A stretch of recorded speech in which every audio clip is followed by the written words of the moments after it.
What's up, everyone? Zero here. So Judd the Stud from 11th Hour Games has released the patch overview for Last Epoch Season 2. It comes out next week on the 17th, and it is shaping up to be a banger. A couple things that I just wanted to go over in this video real quick, which I think are amazing.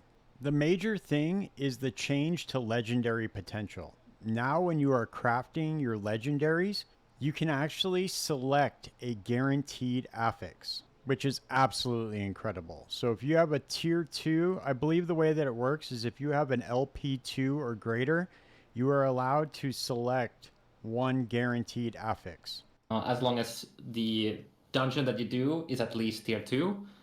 So I got lucky and I have a 2 LP red ring here, so I can just guarantee the int there, and then I get something extra cool. Oh, This is amazing.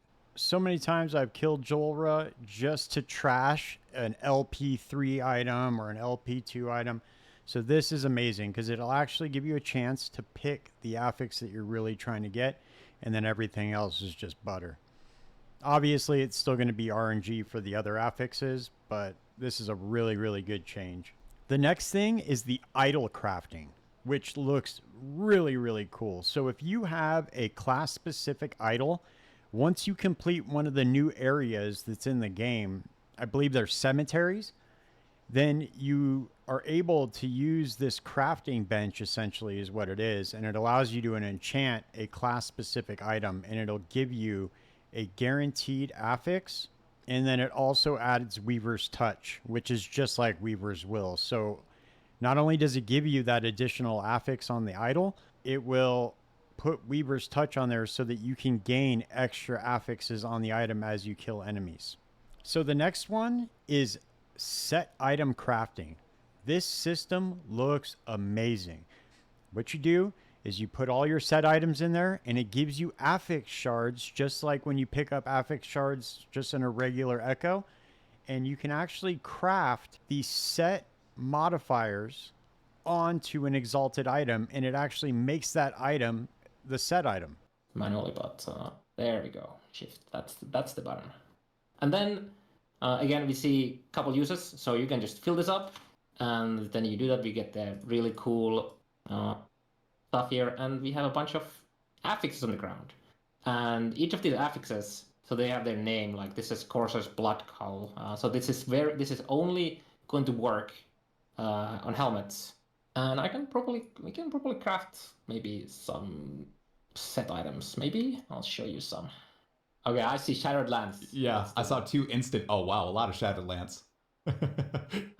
So you get your added boom, health there region, it is. and you get And some then gold there. it creates, you take a regular item, and then you craft it into a set item, which is amazing. This is a really, really interesting and fun way to do set items.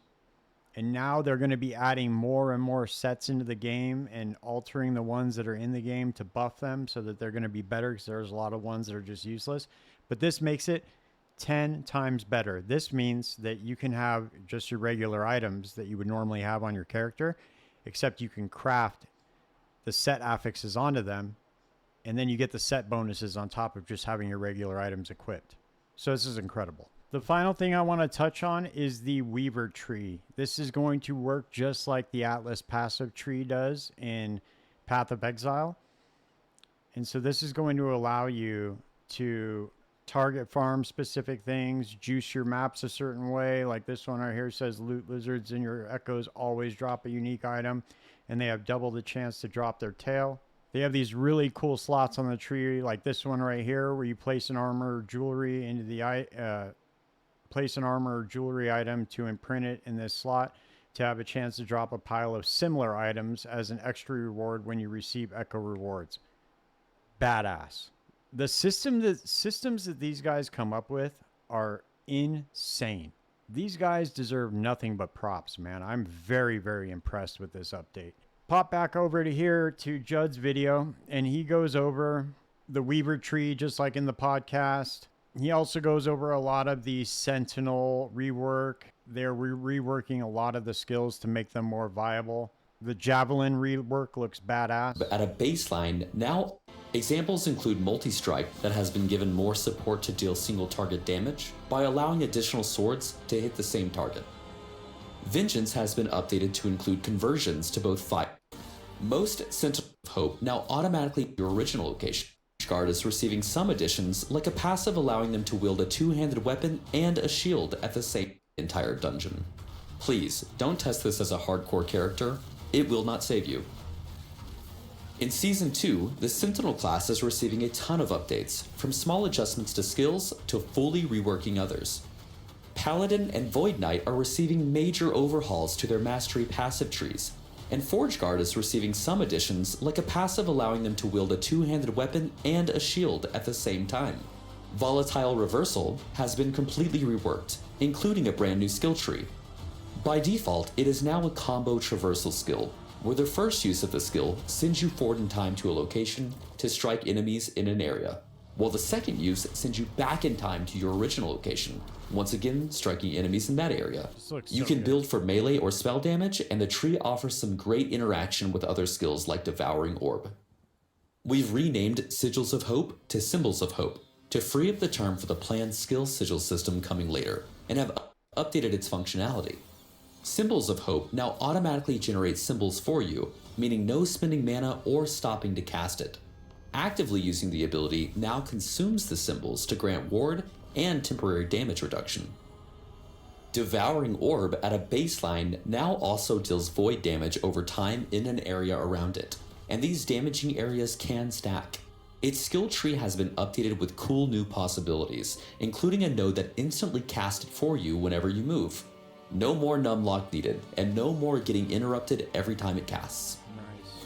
Most Sentinel skills received a variety of small to moderate updates to improve their power and offer additional build options. Examples include Multi-Strike that has been given more support to deal single target damage by allowing additional swords to hit the same target. Vengeance has been updated to include conversions to both fire and void. Nice. Rive can now be converted to void. Javelin's Divine Fury and Siege Barrage nodes now work together. So sick. Hammer Throw has received buffs to non-spiraling nodes. Shield Throw no longer has a cooldown at base and has a node to allow it to bounce from the player. And Time Rot is now a viable, distinctly unique damaging ailment for Void Knights. We're also very excited to bring a new skill to Marksman, Heartseeker. Heartseeker shoots a single target arrow that seeks a nearby targeted enemy and has a chance to recurve, meaning it pierces and comes back to hit the target again. When building for Heartseeker, you'll likely want to increase the recurve chance, allowing it to pierce and hit the same enemy many times. If the target is destroyed and Heartseeker would have recurved, it will instead seek another nearby target. Heartseeker's skill tree gives options to be converted to fire and cold, has lots of support for poison and bleed, can be used as utility to generate mana and different shrouds, and even to provide global buffs granting added throwing and spell damage. You can also remove the base functionality where Heartseeker seeks a new target after slaying the first, and instead turn those leftover recurves into puncture skill procs that fire towards nearby enemies. Heartseeker requires 30 points in the Marksman tree, and Hail of Arrows has been moved to the 35-point skill unlock slot. Season 2 is bringing quite a lot of balance changes. Health builds are generally more effective as there is much more... So essentially, they're doing some nerfs to ward so that it's not the dominant playstyle anymore, and they are buffing a lot of the health builds.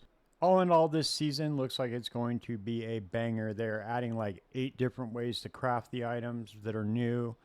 If you're not already familiar, Last Epoch has one of the best crafting systems in any ARPG, hands down. It's better than Path of Exile, not because of its complexity, but because of its ease of use and its it's very player friendly. They did release the supporter packs, and I already bought the $40 one, which looks pretty badass. The Abyssal Legend, it comes with pretty much everything. 11th Hour Games did not pay me, obviously, to make this video. I'm just a tiny channel, but I would 100% recommend, if you have not played this game yet, that you jump in on the 17th. And if you can, buy a supporter pack to support these guys because they really deserve it. If you guys found this video helpful at all, please consider subscribing to the channel, and I will see you guys next time. Peace.